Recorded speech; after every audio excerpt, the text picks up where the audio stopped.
And now for round 3, we'll be testing bird beaks in the tropical rainforest. This one is going to be a little bit different. In the tropical rainforest, some birds get food by drinking the nectar found inside tall flowers. To represent the tall flowers, I have a glass filled up with sweet, delicious lemonade. And to measure the food caught, I came up with a different type of system. I've taken another glass and marked it off 0, 1, 2, 3, 4, 5, 6, 7, 8, 9, 10. And we're going to see how much each bird beak is able to fill up the food caught glass. 15 seconds on the clock, and my scooping beak is ready to go. Ready, set, go. Okay, I'm gonna scoop.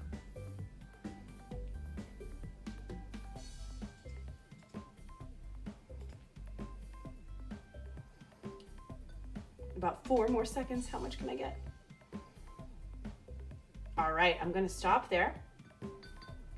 My pelican scooping beak, it did get a little bit of lemonade, but it didn't quite make it to 1. So sadly for the pelican, let's put a big 0 on the data table for the pelican in the tropical rainforest. Here we have our straw-like beak. Let's go. Boom, ready.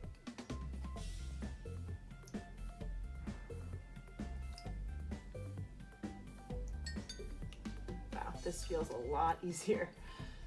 4 more seconds. I think I can get 2 more times. Great.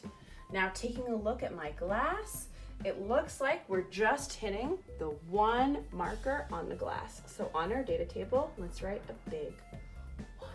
Round 3 with our tweezer beak of the Oriole. Ready, steady, go.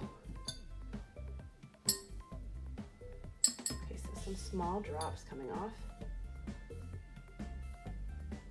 6 more seconds.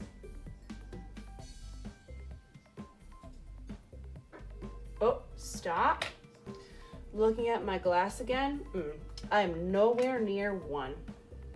So let's just take our marker or our pencil and write a 0 on the data table.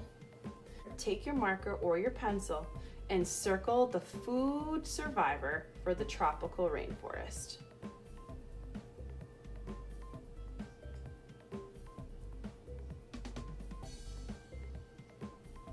Great job. I'm circling the hummingbird too. The hummingbird got the most food in the tropical rainforest. Which bird is best adapted to the tropical rainforest and why?